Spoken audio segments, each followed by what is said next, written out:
Hello everyone, this is Karuna from Vasudev Vidya Mandir and in today's class we'll discuss how parents should treat their children.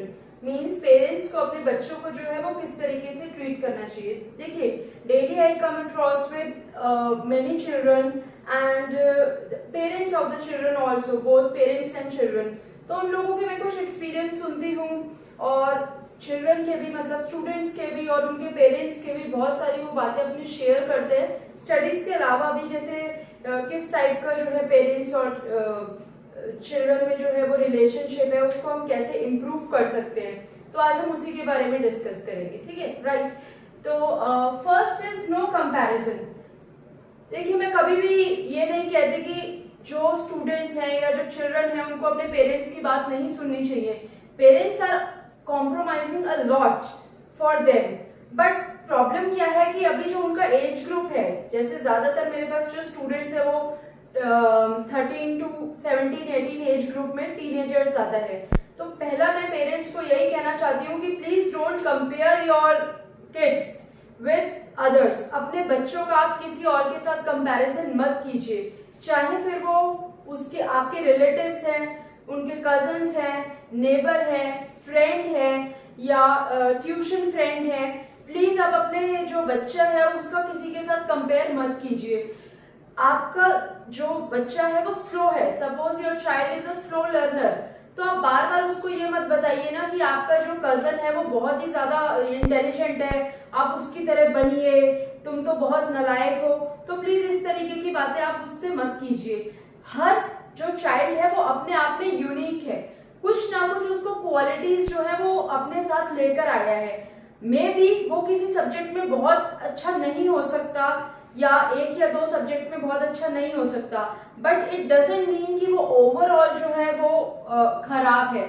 May be उसका interest किसी और चीज में हो सकता है, बहुत सारी चीजें हो सकती है. तो बार बार बच्चे को जब आप कंपैरिजन करते हो किसी से, तो वो आप अपने पेरेंट्स से जो है वो डिटैच होना चालू हो जाता है. डिटैच मतलब उसका कनेक्शन जो है वो टूटना स्टार्ट हो जाता है, क्योंकि वो फेडअप हो जाता है. बार बार मेरी मम्मी यही कह रही है, अपनी कजन को देख, वो कितनी अच्छी है पढ़ाई में. तो please don't compare your children with others. आप अपने बच्चे का कभी भी किसी और के साथ कंपेयर मत कीजिए थ्रू आउट द लाइफ. पूरे लाइफ टाइम आप कंपेरिजन मत कीजिए. Second is no negative thoughts and label. देखिए, क्या होता है जब आपका थिंकिंग नेगेटिव है तो जो भी आप वर्ड्स बोलेंगे वो भी नेगेटिव ही आएंगे. फॉर एग्जाम्पल, अगर आपका जो चाइल्ड है, अगर आपका बच्चा जो है वो एक स्लो लर्नर है, वो धीरे धीरे चीजों को सीखता है, धीरे धीरे ग्रेजुअली जो है वो कंसेप्ट को समझता है, तो आप उसको बार बार ये मत सोचिए कि किस तरीके से होगा, एग्जाम आने वाले हैं, ये कैसे करेगा, बहुत स्लो लर्नर हो तुम. बार बार आप उसको स्कोल्ड करते हो क्योंकि आपके माइंड में थिंकिंग प्रोसेस ही आपका ये है कि ये एक स्लो लर्नर है. बार बार आप उसी चीज को सोचे जा रहे हो और सोचने के बाद आप वर्बली उसको कम्युनिकेट कर रहे हो. जब आप अपने रिलेटिव्स के साथ बात कर रहे हो तब भी यही कह रहे हो, मेरा बेटा तो बहुत ही स्लो लर्नर है, बहुत ही मतलब कुछ भी करता है वो गलत ही करता है, मैं इसको कैसे इम्प्रूव करूं. फिर आप अपने बच्चे को भी यही बार बार कम्युनिकेट करते हो, दिन में 3 से 4 बार, बहुत धीरे काम करते हो, you are very bad in maths, very poor in maths, पता नहीं तुम्हारा क्या होगा. तो जो आपके नेगेटिव थॉट्स है ना, वो आपके वर्बल बिहेवियर में जो है, आपके वर्ड्स में वो शो होती हैं. तो आप प्लीज इन नेगेटिव थॉट्स से दूर रहिए और do not communicate your negative thoughts with two your children. आप अपनी नेगेटिव थॉट्स अपने बच्चों को मत बोलिए, मत लेके आइए आप अपने माइंड में, क्योंकि जितनी बार आप नेगेटिव सोचेंगे वैसा ही आप नेगेटिव बोलेंगे और धीरे धीरे जो आपका बच्चा है वो भी कहीं ना कहीं अपने उसके माइंड में जो है ये बिल्कुल फिट हो जाएगा कि हाँ, मैं एक स्लो लर्नर हूँ.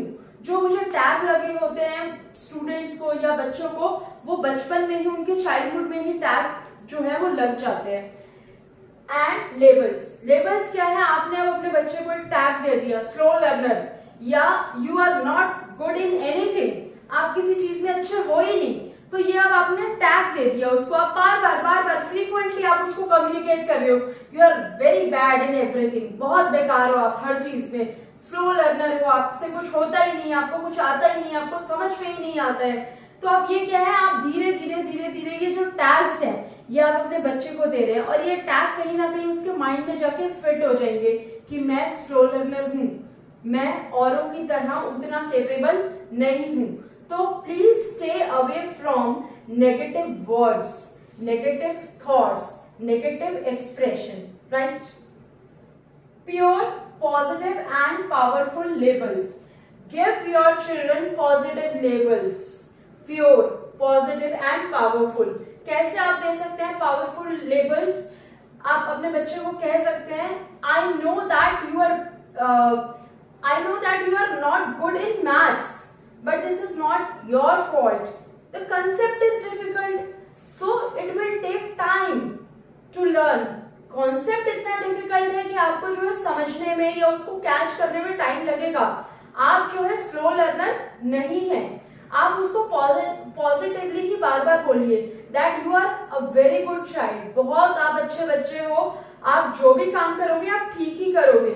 या आप हो सकता है कुछ मिस्टेक्स हो जाती है, बट ऐसा नहीं है कि आप हर चीज में जो है वो स्लो हो या बैड हो। तो आप जो है पावरफुल पॉजिटिव लेबल्स दीजिए। इससे क्या होगा, आपका जो बच्चा है वो भी एक ऑप्टिमिस्टिक बिहेवियर या ऑप्टिमिस्टिक एटीट्यूड डेवलप करेगा। उसके आसपास की वाइब्स, ऑरा, वो कैसा फील करेगा, पॉजिटिव फील करेगा। और ये उसके माइंड में कहीं ना कहीं उसके माइंड में फिट हो जाएगा कि हाँ मैं स्लो नहीं हूँ, या मुझसे गलती नहीं होती है, या ये मे बी कंसेप्ट ही इस तरीके का है कि मुझे टाइम लग रहा है। तो वो जो है नेगेटिव थॉट्स उसके माइंड में नहीं आएंगी। एक पॉजिटिव एटीट्यूड, एक ऑप्टिमिस्टिक एटीट्यूड जो है वो डेवलप करेगा। प्रॉब्लम कितनी भी बड़ी क्यों ना हो, कितनी भी कॉम्प्लेक्स क्यों ना हो, but if you have optimistic attitude then you will definitely crack that problem. अगर आपका ऑप्टिमिस्टिक एटीट्यूड है तो आप उस प्रॉब्लम को जो है वो क्रैक कर लेंगे। बट अगर प्रॉब्लम बहुत ज्यादा डिफिकल्ट नहीं भी है, बट अगर आपका नेगेटिव एटीट्यूड है तो आप अपनी लाइफ में किसी भी प्रॉब्लम को जो है वो सॉर्ट आउट नहीं कर पाएंगे और you may feel difficulty. Next is no communication gap between parents and children. आजकल प्रॉब्लम क्या है, चाहे पेरेंट्स और चिल्ड्रन का रिलेशनशिप हो या कोई भी रिलेशनशिप हो या स्टूडेंट्स का उनकी टीचर के साथ हो, प्रॉब्लम कहाँ आती है? प्रॉब्लम वहां आती है जहां कम्युनिकेशन की कमी है, कम्युनिकेशन गैप एग्जिस्ट करता है, ठीक है ना? तो कम्युनिकेशन गैप एग्जिस्ट नहीं होना चाहिए। आप अपने बच्चे से जो है कॉन्टिन्यूस टर्म पे जो है वो बात करिए। जरूरी नहीं आप हमेशा उसके रिपोर्ट कार्ड पर ही आएंगे, आप हमेशा उसके यूटी के मार्क्स में या टर्म 1 मार्क्स में या कितनी पढ़ाई की, आप उसी से रिलेटेड बात कीजिए। और भी बहुत सारी बातें हो सकती हैं, स्कूल में क्या हुआ, फ्रेंड्स कैसे हैं, क्या करते हो, फ्रेंड्स कैंटीन में क्या करते हो, कुछ इनफॉर्मल टॉक्स भी जो है वो जरूरी है। इससे क्या होगा, एक रिलेशनशिप आपका जो है वो हेल्दी होगा, एक रिलेशनशिप डेवलप होगा। बच्चा आपके साथ हमेशा कट ऑफ होता जाएगा अगर आप बार बार उससे एक ही चीज पूछेंगे, होमवर्क कंप्लीट हो गया, ये नहीं हुआ है, कितने मार्क्स आए, इतने मार्क्स कम क्यों आए, इसी तरीके के आप क्वेश्चन पूछते जाएंगे तो बच्चा क्या कहेगा, ये तो एक ही बात पूछती रहती है मम्मी तो मेरी। कई स्टूडेंट्स ऐसे भी मैंने देखे हैं, कई जो बच्चे मेरे पास आते हैं वो अपनी मदर को बिल्कुल मतलब अपने रूम में एंटर भी नहीं करना देना पसंद करते हैं। तो वो क्यों? क्योंकि कहीं ना कहीं ये जो है एक गैप क्रिएट होता जा रहा है। गैप इसलिए क्रिएट होता जा रहा है, आपस में कम्युनिकेशन नहीं है। तो प्लीज एक हेल्दी कम्युनिकेशन जो है वो मेंटेन करिए अपने बच्चों के साथ। उनके साथ हमेशा एक फॉर्मल वे में, एक स्ट्रिक्ट वे में उनके मार्क्स, स्कूल परफॉर्मेंस, इसके बारे में ना बात करके कुछ इनफॉर्मल टॉक्स भी करिए, ठीक है? Next is rejection leads to generation gap. Now how rejection leads to generation gap? For example, teenager है, ठीक है, एज ऐसी है, कुछ मिस्टेक्स हो जाती हैं और पेरेंट्स उस मिस्टेक पे डांटते हैं और डांटना भी चाहिए, ठीक है, क्योंकि पेरेंट्स जो है वो हमेशा अपने बच्चों के लिए जो है वो बेस्ट जो होता है वही सोचते हैं। बट प्रॉब्लम क्या है ना, प्रॉब्लम ये है कि पेरेंट्स की एज और बच्चे की एज में बड़ा ज्यादा डिफरेंस होता है।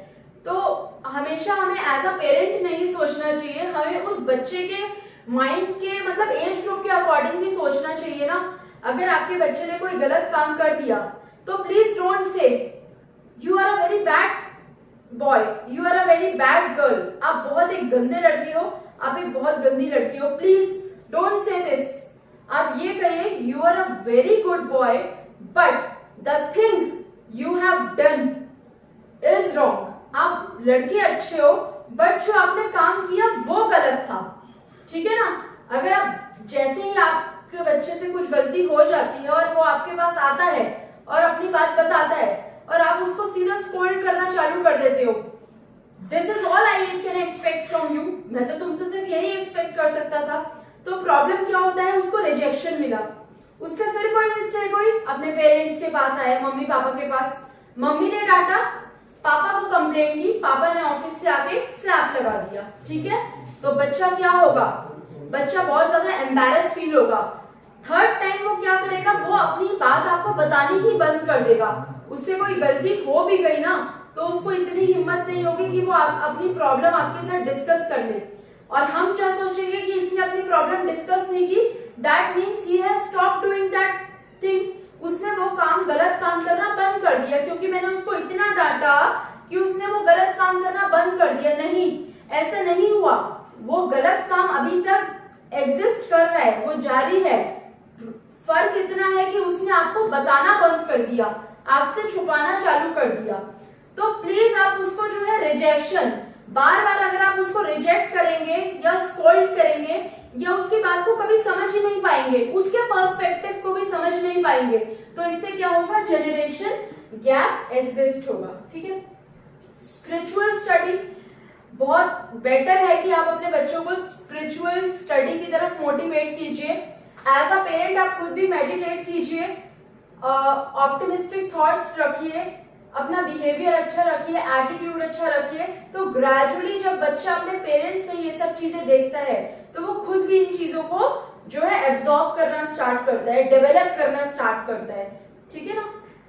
Last is life is not a competition.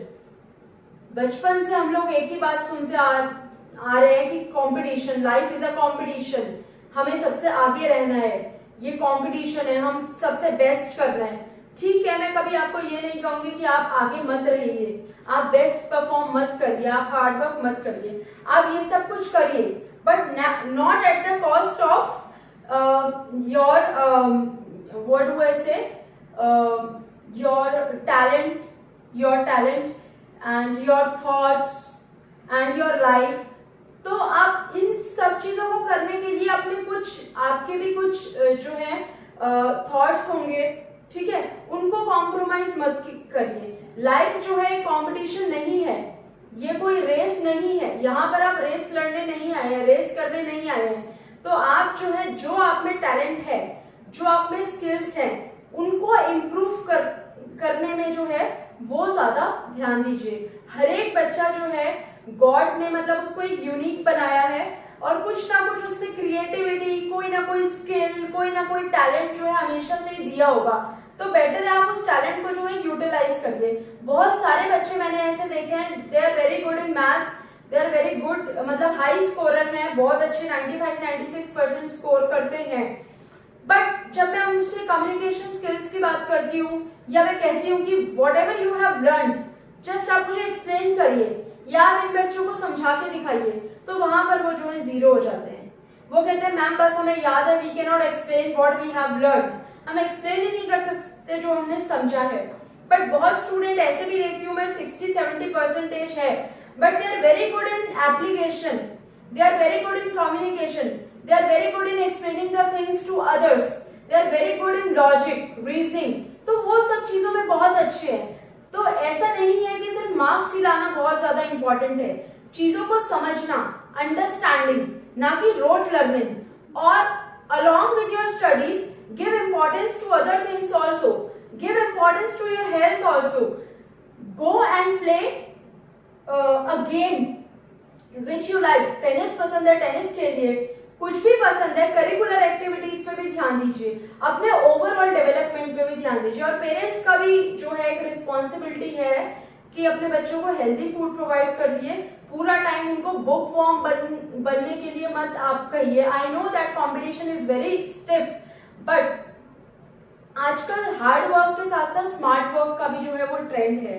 तो आप जो है हार्ड वर्क के साथ स्मार्ट वर्क और जो आपका बच्चा एक्चुअल में करना चाहता है कहीं ना कहीं आप प्लीज उसको इम्पोर्टेंस दीजिए along with the studies. So I hope my thoughts or these things whatever we have discussed in this video, you like this video. So kindly like, share and subscribe to my video. Thank you so much.